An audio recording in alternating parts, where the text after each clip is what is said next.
Baiklah, selanjutnya mengenal PHP pada struktur kondisi if. Struktur kondisi if yang akan saya terangkan ada 3. Yang pertama yaitu bisa Anda lihat di line 10, yaitu struktur kondisi if. Seperti biasa, ada kondisi, kemudian kita buka kurung kurawal, yaitu statement jika benar. Yang kedua adalah struktur kondisi if else. Nah, di sini terdapat 2 kondisi. Kondisi yang pertama yaitu statement jika benar, yang kedua yaitu menggunakan else, berarti statementnya jika salah. Yang ketiga yaitu kita pergunakan struktur kondisi else if. Nah, di mana kita pergunakan untuk beberapa kondisi, misal kondisi 1 statement jika benar. Kemudian kita pergunakan else if dengan kondisi 2, maka statementnya jika benar pada kondisi 2. Yang ketiga yaitu statement jika salah. Pada struktur else if, Anda bisa menambahkan berapapun else if atau berapapun kondisi yang ingin Anda pergunakan. Nah, langsung saja kita praktek. Di sini merupakan komentar, maka di bawahnya akan saya berikan sebuah contoh. Misalkan di sini ada variabel nilai. Nilai di sini saya berikan nilai 90 misalkan.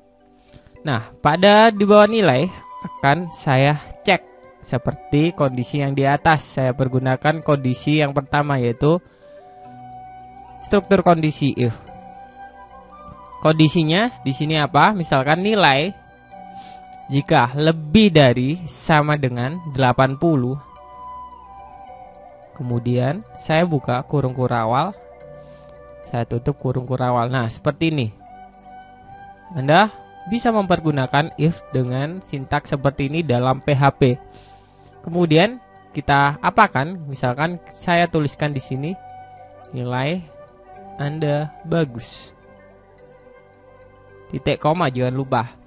Nah, jika nilai lebih dari sama dengan 80, maka akan saya echo atau akan saya tampilkan HTML nilai Anda bagus. Karena nilai bernilai 90, maka jika kita pergunakan struktur kondisi if.php, yang akan kita lihat dalam browser kita adalah seperti ini. Saya buka misalkan nilai Anda bagus seperti yang saya prediksi sebelumnya. Berikut kondisi if pada yang pertama. Jika yang kedua yaitu misalkan di sini saya remark dulu, saya berikan komentar. Contoh konstruktur kondisi if yang pertama. Nah, maka di sini adalah contoh struktur kondisi if else yang kedua.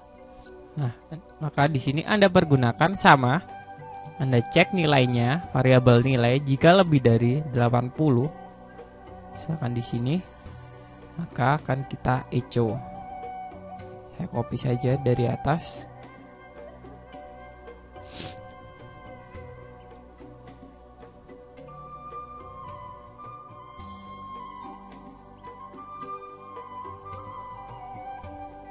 Kemudian di sini ada perbedaan.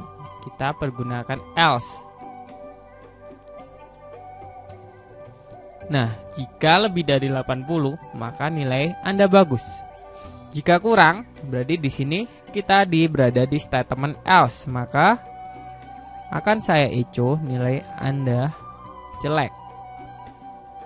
Nah, kita simpan, kita buka browser kita lagi, apakah yang akan tampil?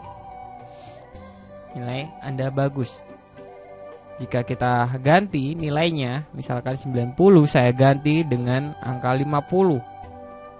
Kita simpan, kita ke browser kita refresh, maka yang muncul akan berubah menjadi nilai Anda jelek. Berarti nilai tersebut berada di pengecekan yang else-nya. Nah, ini untuk kondisi if else.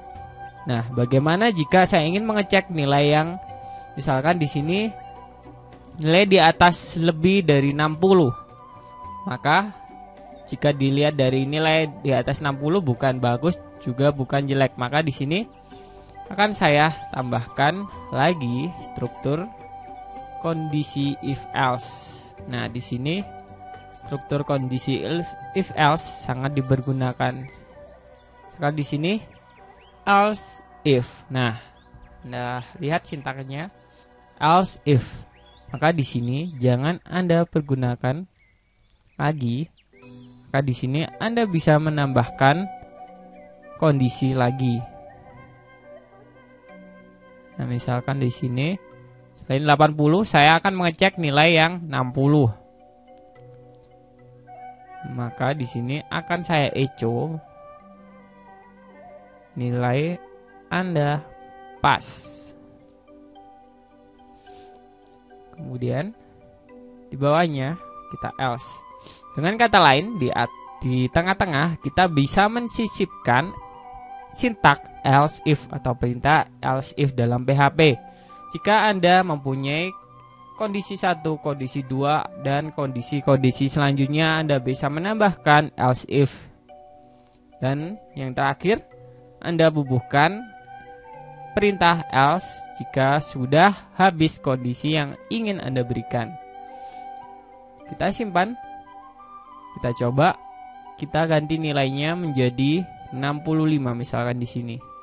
Maka jika dilihat dari skrip PHP yang akan kita jalankan, maka nilai 65 akan berada di pengecekan else if nilai lebih dari sama dengan 60. Kita simpan, kita kembali ke browser kita. Nah, jika kita refresh, nilai Anda pas.